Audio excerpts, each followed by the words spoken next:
اب میرے father retire ہو گئے 91 میں.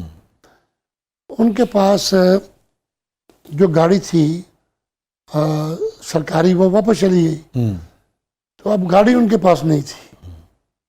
تو میں گیا بازار جا کے وہاں مجھے وہ ایک 82 ماڈل کی، یہ 91 کی بات ہے، جس کے وہ شیشے بڑے خوبصورت تھے اور بمپر بھی کالے لگے ہوئے تھے.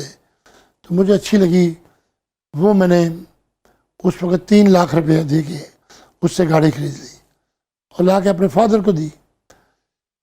وہ میرے فادر نے گاڑی لی اس سے، تو وہ چلے گئے جھنگ اپنی زمینوں کے اوپر. تسی چنگ دے ہو؟ نہیں، میں فیصل آباد میں پیدا ہوں، ٹھیک ہے. رہا لاہور میں ہوں. ٹھیک ہے.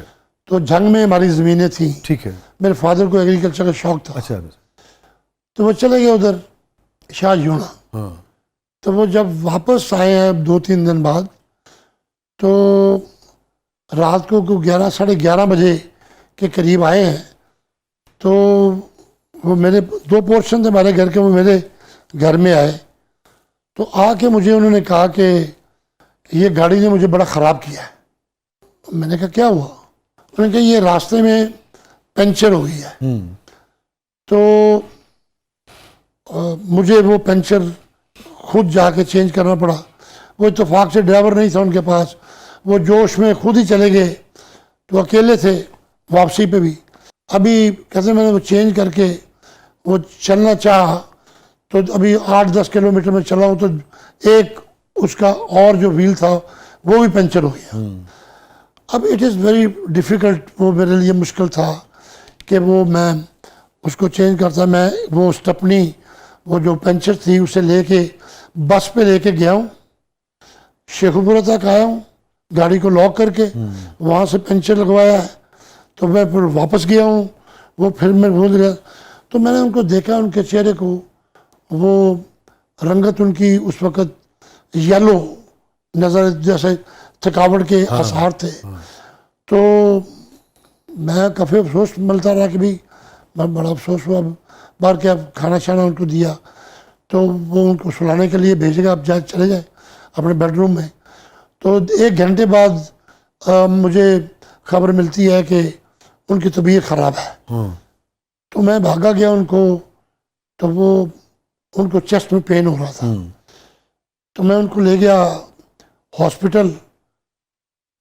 وہ اگلے دن سویر قسم کا اٹیک ہو گیا اور وہ اللہ کو پیارے ہو گئے.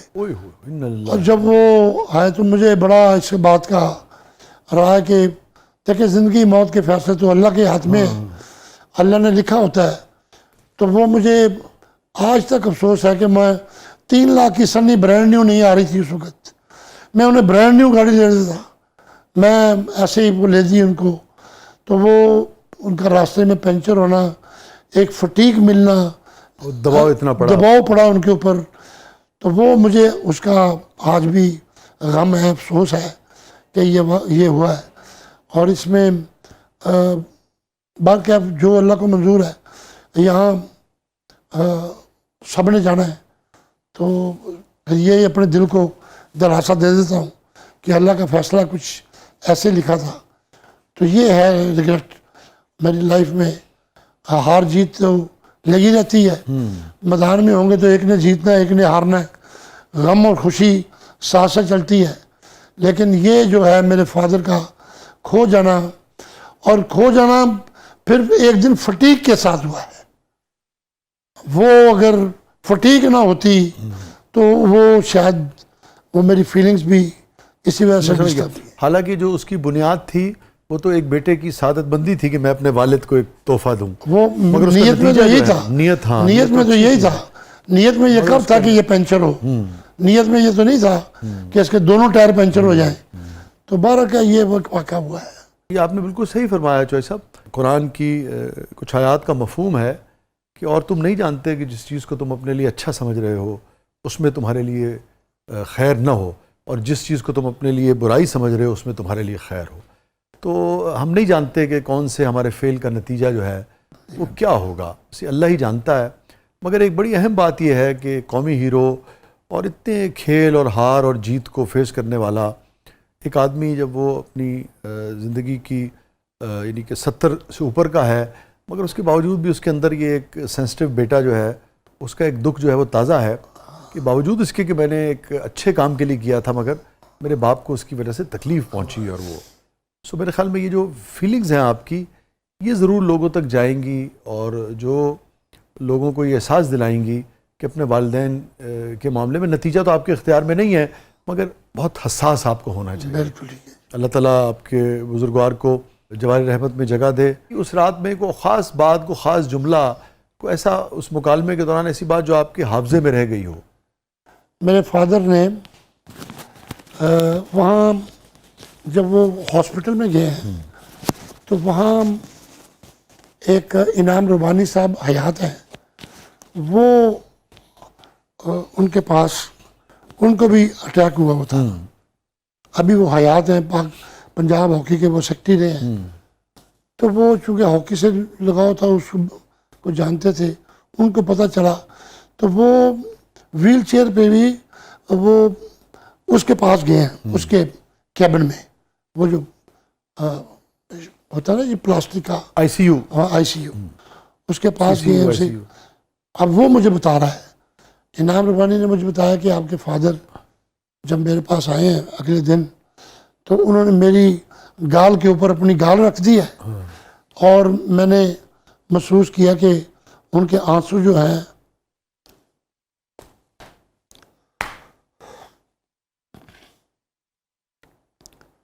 میری گال کو لگے. تو میں نے ان سے بہت پیار کیا کہ میرے فادر کے آخری آنسو تمہارے چہرے کو لگے. ایسے ہی ہے.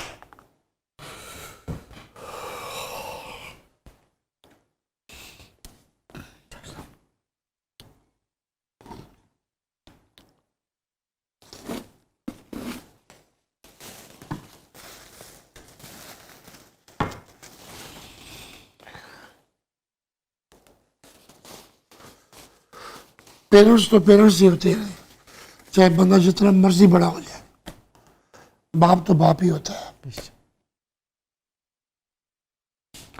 اس جیسی شخصیت پیار کرنے والی کوئی نہیں ہوتی. جو باپ ہوتا ہے وہ اپنی اولاد کے لیے سمندر ہوتا ہے. بس اللہ میاں سب کے باپ کو سلامت رکھے. Thank you sir. ہم جب بات کرتے ہیں اس سیگمنٹ میں تو ہمیں اندازہ ہوتا ہے کہ ہر شخص کے اندر بعض اوقات ہم سے لوگ کہتے ہیں کہ بھئی آپ شاعر ہیں ادیب ہیں تو آپ حساس ہیں. میں جب لوگوں سے بات کرتا ہوں تو مجھے لگتا ہے کہ ہر انسان کے اندر اپنے رشتوں کے حوالے سے ایک بہت خوبصورت انسان ہوتا ہے اور ہر انسان کے اندر ایک بہت ہی حساس شاعر اور ادیب ہوتا ہے. اور لیکن آپ نے جو بات کی ایگزیکٹ کہ میں اپنے ان گالوں کو اس لیے دیکھتا ہوں یا ٹچ کرتا ہوں یا رسپیکٹ کرتا ہوں کہ میرے والد کے آنسو جو تھے وہ آخری بار اس گال پہ گرے تھے. تو مجھے یاد آیا میں کبھی کبھی سرگودا چلا جاتا ہوں اور وہ سارے لوگ جو میرے والد کے دوستوں میں تھے میں کبھی کبھی صرف ان کو دیکھتا رہتا ہوں کہ میرے والد نے ان سے باتیں کی ہیں ان کے ساتھ وقت گزارا ہے. بڑی خوبصورت بات کیا. میں بالکل میرے سینٹیمنٹس بھی ایسے ہی ہیں. آج بھی ان کے دوستوں کو مل کر میرے رونگٹے کھڑے ہو جاتے ہیں کہ میرے فادر کے یہ دوست ہیں. میں ان آنکھوں کو جو سب دیکھتا رہتا ہوں کہ اچھا ان آنکھوں نے دیکھا ہے میرے باپ کو اور ان کی ہم ویسی رسپیکٹ کرتے ہیں جیسے اپنے والد کی کرتے تھے. چاہیے. آئی ہوپ کہ آپ کے پروگرام کے بعد لوگ ایک بار جا کے ضرور اپنے باپ کو جپھی ڈالیں گے. انشاءاللہ.